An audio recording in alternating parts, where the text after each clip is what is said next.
up, you beautiful bastards? Hope you're having a fantastic Tuesday. Welcome back to the Philip DeFranco Show, and let's just jump into it. And some of the first things we're going to talk about today are some pieces of news from the digital space. First up, we had digital history being made. Despacito, which is a song I just got out of my head about a month ago, is also the most viewed video on YouTube, and it has now made history because it is the only video on YouTube that has over 6 billion views. And the only other video that comes even close is Ed Sheeran's Shape of You with just under 4.1 billion views. Then on Instagram, we had Ariana Small Barbecue Grill Grande making history. She has now become the most followed female creator on Instagram, now surpassing Selena Gomez. And in general, that's been seen as Ariana Grande being even more present on social media than ever, and Selena Gomez, of course, recently pulling back for personal reasons. And also, if you're wondering who is the most followed person on Instagram, it's actually Cristiano Ronaldo. Then, in kind of history-making, but then also not history-making news, we had PewDiePie in the news. The first of which is actually connected to a story we covered late last week, which was connected to YouTube cracking down on videos that featured children. In that crackdown, when we last talked about it on the 20th, YouTube said they had deleted 400 channels, disabled comments on tens of millions of videos. They've reported illegal comments to law enforcement. Along with that, we found that there were more videos being demonetized. Regarding that, there were a range of videos affected, although, as we kind of pointed out last Friday, some of the videos featured children doing like gymnastics and a split in the thumbnail. Right, that doesn't describe all of the videos affected, but as far as the initial case that we saw, that was the example. Then what followed is we saw some accounts just completely having their comments disabled. That stirred up some more panic. Team YouTube then started reaching out to creators to calm them down, saying that this move is temporary. In one example writing, yes, it's only temporary while we work to improve our tools that detect and remove predatory comments. More here. And adding, to protect the safety of minors, please consider keeping your comments turned off for now. More on moderating comments. And as we kind of talked about on Friday, this in general doesn't seem like something all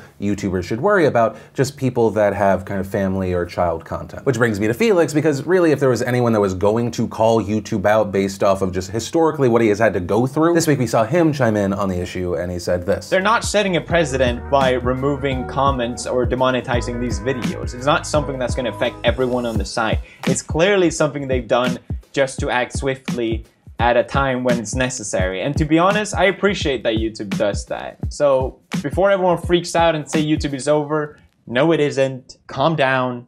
They are working on it, and I trust that they are, actually. I thought it was important to share that because in a situation like this, it would be very easy to fear-monger for views. I think at the end of the day, all of us just want to make sure that these kids are safe, and in the meantime, to react to this very fast, in a specific avenue, YouTube is going big and slowly pulling back. I respect why so many family YouTubers have been panicked, but I do agree with Felix here. We also had Felix in the news because he lost to T-Series for like a second. Well, I mean, a few minutes, if I'm not gonna just completely minimize it. But then, thanks to the previously teased Elon Musk Justin Roiland meme review, he popped back up, and the internet rejoiced despite the fact that he will eventually get passed again. But that doesn't make this whole situation any less amusing to me. Honestly, at this point, I don't know who else could jump into the game to boost subs. But interestingly enough, this story gives us an easy segue into our other story, Elon Musk. Yesterday, the Security and Exchange Commission, the SEC, asked a federal judge to hold Elon Musk in contempt for violating a settlement deal, and we've been seeing Elon Musk firing back on Twitter. And this specific situation here started on February 19th when Musk posted about Tesla, tweeting Tesla made 0 cars in 2011, but will make around 500,000 in 2019. Then a few hours later, responding to his own tweet with a correction saying, meant to say annualized production rate at end of 2019, probably around 500K, i.e. 10K cars a week, deliveries for years still estimated to be about 400K. So the SEC claims that this breaks a settlement that they reached back in October, with that settlement specifically stating that Elon Musk must have social media posts with information that could be considered material for shareholders pre-approved before posting. And the thing is, Tesla did create a board to approve posts, but they said that he did not receive approval before posting this. And the thing is, that's not the most surprising thing to hear, and I say that because of something that he said in a 60 Minutes interview back in December. In that interview, Musk is asked if he has had any of his tweets censored since the settlement, or if someone reads his tweets. He responds no to both questions, also saying the only tweets that would have to be, say, reviewed would be if a tweet had a probability of causing a movement in the stock. She follows up by asking how would anyone know if the tweets would impact the market if not all of them are being read, to which he said, well, I guess we might make some mistakes, who knows. Then adding, I want to be clear, I do not respect the SEC, I do not respect them. Musk then going on to say that he abides by the settlement out of respect for the justice system. But a big thing I want to hit on here is while Elon Musk did not get approval to post this tweet, Tesla also claims that he didn't need approval for this tweet. And the reason for that is they say that the correct information has already been available to the public since late January in an earnings call. But the SEC maintains that he violated the agreement by not getting approval, and in their filing said that the information he tweeted was inaccurate and disseminated to over 24 million people, adding Musk has thus violated the court's final judgment by engaging in the very conduct that the pre-approval provision of the final judgment was designed to prevent. And they also actually referenced Musk's 60 Minutes appearance in their filing. And on the other side of this, we've seen Musk take to Twitter to criticize the SEC. Yesterday, Musk responded to a tweet that included a screenshot of transcripts from Tesla's Q4 earnings, saying the numbers had already been made clear, writing, SEC forgot to read Tesla earnings transcript, which clearly states 350K to 500K,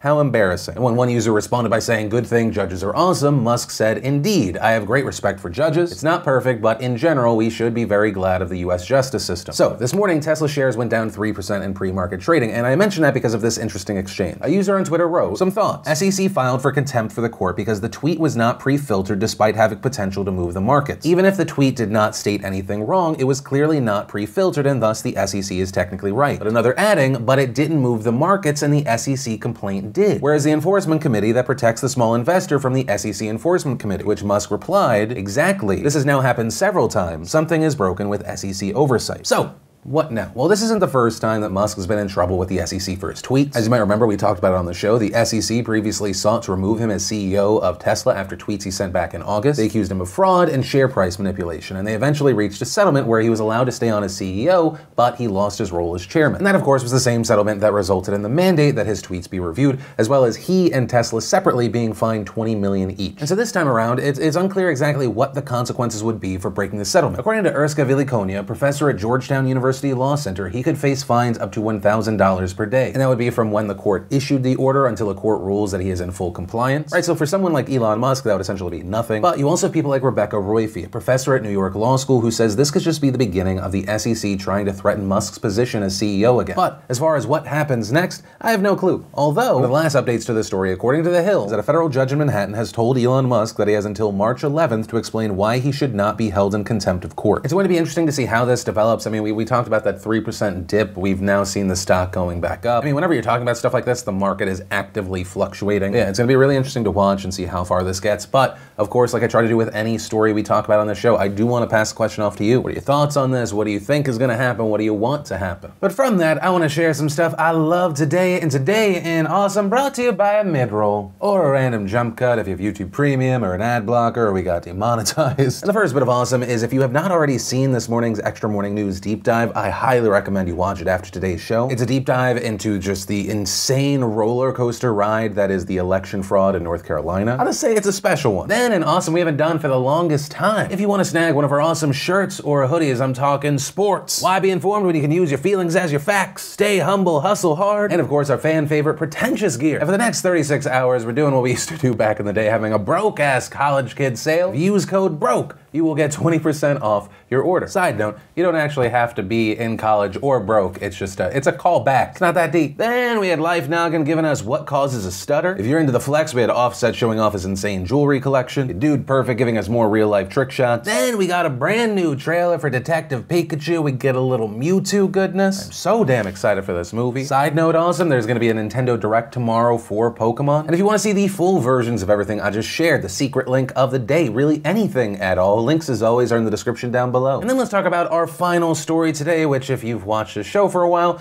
you know this topic's not gonna be a happy one. And today, that story is what is going on between India and Pakistan. These two countries have been embroiled in a territorial conflict over Kashmir, a disputed region that lies between them. And this has been going on since both countries gained independence back in 1947. Since then, the countries have gone to war over Kashmir twice, and to give context to these wars, Kashmir is 60% Muslim, but mostly controlled by India, a Hindu nation. So we have this territorial dispute that involves two distinct religious groups, which is just a known recipe for disaster. This, of course, has led to significant violent conflict in the region for both sides over the years, which brings us to actually earlier this month when a suicide bomber rammed a vehicle full of explosives into an Indian convoy on a busy highway. This happened in Pulwama, located in a part of Kashmir under Indian control, and according to reports, at least 40 soldiers were killed. It was one of the deadliest attacks in the region in decades. And this attack was claimed by Jaish-e-Mohammed, a terror group based in Pakistan that leads a pro-Pakistan insurgency in Indian Kashmir. However, India placed the blame ultimately on Pakistan, saying that they turn a blind eye to the group's activities. That accusation, of course, feeds into a reputation that Pakistan supports terror groups,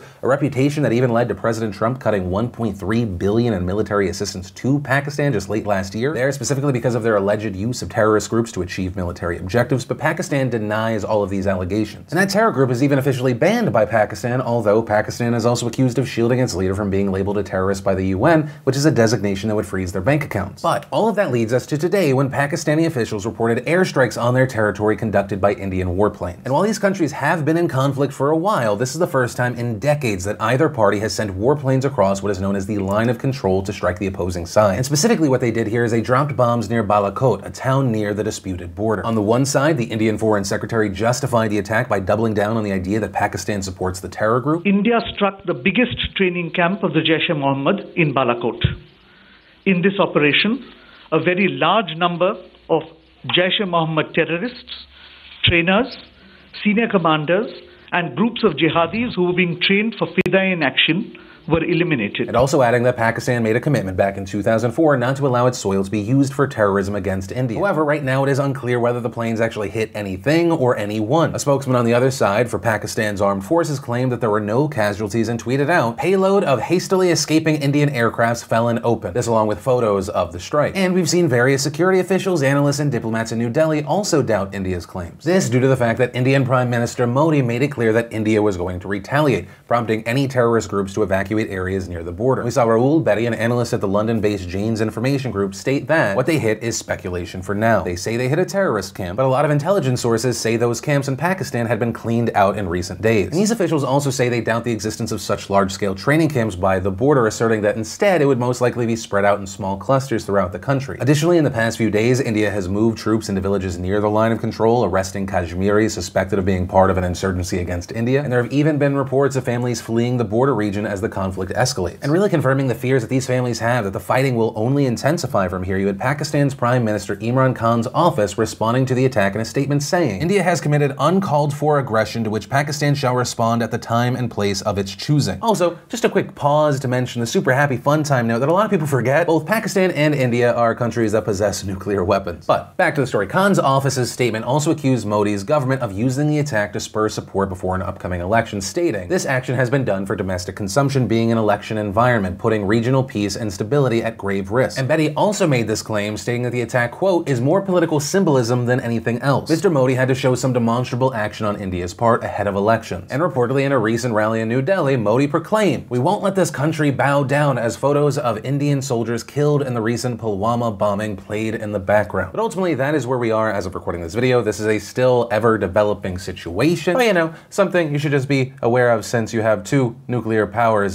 going at one another with one vowing retaliation. You know, that sort of thing. But, of course, like with every story we cover, I'd love to know your thoughts on this situation. Do you think that this is just posturing, angling, kind of chest puffing in an election cycle? Any and all thoughts that you have here, I'd love to see. And that's where I'm going to end today's show. And remember, if you like this video, you like jumping into the news with us on the daily, let us know. Hit that like button. Also, if you're new here, you want more, be sure to subscribe. Definitely ring that bell to turn on notifications. Also, on that note, if you missed and you want to catch up on the last Philip DeFranco show or this morning's Extra Morning News Deep Dive, you can click or tap right there to watch those. But with that said, of course, as always, my name's Philip DeFranco. You've just been filled in. I love yo faces, and I'll see you tomorrow.